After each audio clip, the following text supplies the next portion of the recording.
और दूसरा सवाल ये भी किया गया था कि बाज़ ख़ास ई कोड होते हैं, कोड्स होते हैं, जैसे E471, E482, इस तरह के कोड्स होते हैं। जब उसे गूगल में सर्च किए जाते हैं तो उसमें तफसील आती है कि ये खिंजीर की चर्बी से बना हुआ प्रोडक्ट है, या खिंजीर के गोश्त से बना हुआ, या उसके ऑयल से बना हुआ चॉकलेट है।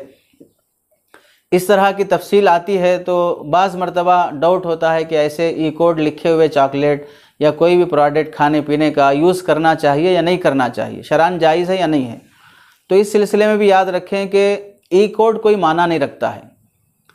जायज़ चीज़ों पर भी हराम का ई कोड और हराम चीज़ों पर भी जायज़ का नंबर लगा दें, आपको कौन पूछने वाला है।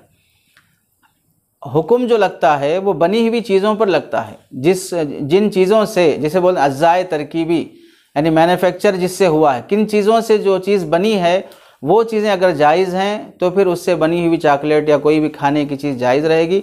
अगर जिससे वो प्रोडक्ट तैयार हुआ है वो अज्जा अगर नाजायज़ हैं, नापाक हैं, तो फिर खाना भी नाजायज़ और नापाक रहेगा।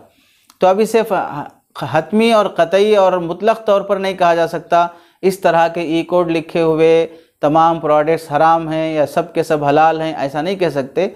इसका तरीक़ा ये रहेगा, सबसे पहली बात कि आप किन मुल्कों में रहते हैं। आप अगर ऐसे काफिराना, हिंदुआना और यहूदी मुसल्लत शुदा मुल्कों में रहते हैं जहाँ पर हलाल हराम की कोई तमीज़ नहीं है, किसी से पूछा नहीं जाता है, पाक नापाक का कोई फ़र्क नहीं है, ऐसे मुल्क में आप रहते हैं और आपको ऐसी कंपनियों के बारे में, वहाँ पर काम करने वाले वर्कर्स और वहाँ के जो भी ज़िम्मेदार लोग रहते हैं उनसे आपका ताल्लुक़ है, राब्ता है, आपको जान पहचान है, तहक़ीक़ है, आप रिसर्च करते हैं कि वाक़ईतन जो चीज़, जो प्रोडक्ट भी बनाया जाता है उसमें खिंजीर की उसकी खाल रहती है या चर्बी रहती है, फलां रहती है और पक्की बात है। अब उस पर चाहे ई कोड हलाल का रहे, हराम का रहे, कुछ भी रहे, वो चीज़ हराम है। आपको यकीन है, आप उसी मुल्क में रहते हैं, आपको कंपनियों के बारे में तहक़ीक़ है, तो आप बिल्कुल उसे इस्तेमाल नहीं कर सकते, बचना चाहिए। और अगर आप ऐसे मुल्क में रहते हैं जहाँ पर इस तरह की कोई बात नहीं, ना आप तहक़ीक़ कर सकते हैं, ना वहाँ पर इस तरह का बिल्कुल आज़ादाना माहौल है, वहाँ पर मुख्तलिफ़ प्रोडक्ट यानी मैन्युफैक्चर जो रहता है वो सब्ज़ी से भी बनता है, फ्रूट से भी बनता है, और गोश्त से भी बनता है, चर्बी से भी बनता है, हलाल से भी बनता है, हराम से भी बनता है। तो ऐसे मौके पर जब हलाल हराम का यकीन से हमें इल्म नहीं होगा, यानी ये किस चीज़ से बना, ये हो सकता है खिंजीर की चर्बी से बना हो सकता है कि भाई सब्ज़ी से बना हो सकता है फ्रूट से बना हो। तो जब तक आपको हराम का यकीन नहीं होगा उस वक्त तक आप उसे हराम नहीं कह सकते। रही बात, हो सकता है कि हराम हो, शक की बुनियाद पर किसी के बारे में फ़तवा नहीं लगा सकते कि ये चीज़ें हराम हैं। हाँ, एहतियात की बात, तक़वे की बात यही है, अपने दीन को महफूज रखने की बात यही है कि ऐसी चीज़ों में जो शक के दायरे में आती हों उन्हें इस्तेमाल ना किया जाए, उन्हें खाने से बचा जाए, परहेज़ किया जाए। लेकिन अगर कोई खा रहा हो, कोई इस्तेमाल कर रहा हो, तो उसे हराम कहकर उस पर आप उसके सर नहीं चढ़ सकते, उस पर के पीछे आप लाठी लेके नहीं दौड़ सकते। आप वो ये नहीं कह सकते भाई तुम हराम चीज़ें खा रहे हो, तुम्हारी दुआएं कबूल नहीं होंगी और तुम फलां हो जाओगे, ऐसी बात नहीं कह सकते जब तक कि हमको हराम होने का यकीन ना हो।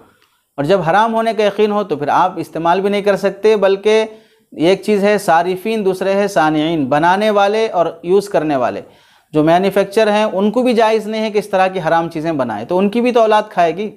जो बना रहे हैं वो भी तो बनाते बनाते चखेंगे। तो ये हराम के लुक़्मे तुम्हारी मुँह में भी जा रहा है जो तुम दूसरों को खिलाने के लिए बना रहे हो। वो अगरचे कि यहूदी हैं, हिंदू हैं, फ़लाँ हैं, जो भी हैं, उनको हलाल हराम की तमीज़ नहीं है, लेकिन अब इस्तेमाल करने वालों के लिए जायज़ नहीं है कि वैसी चीज़ें इस्तेमाल करें जब यकीन है कि इसमें हराम की चीज़ें मिली हुई हों। तो जवाब का ख़ुलासा यह हुआ, ई कोड की बुनियाद पर किसी भी प्रोडक्ट को हलाल या हराम नहीं कह सकते। वो ई कोड कुछ भी हो सकता है। गूगल में लिखा हुआ है कि इसे खिंजीर से बना, फलां से बना, वो लिखने वाले भी कौन हैं? वो यहूदी हैं। लिखने वाले भी कौन हैं? वह थोड़ी तक़वे वाले हैं। तो उसमें जो कुछ भी लिखा है सही है गलत है उसकी भी बात हम नहीं कह सकते। आप जो पूछ रहे हैं या जो इस्तेमाल कर रहे हैं उनको इस बात का यकीन है कि इसमें हराम चीज़ें मिली हैं, तो एहतियात करना चाहिए, बचना चाहिए। अगर यकीन नहीं है तो भी इस्तेमाल करने में एहतियात करें, बहुत अच्छी चीज़ है, तक़वे की बात है। अगर शक की बुनियाद है तो शक की वजह से किसी के बारे में हराम होने का फ़ैसला नहीं किया जा सकता है। तो खुलासा ये हुआ ई कोड वाली चीज़ें जिसमें शक हो उन चीज़ों को इस्तेमाल करने से एहतियात बेहतर है।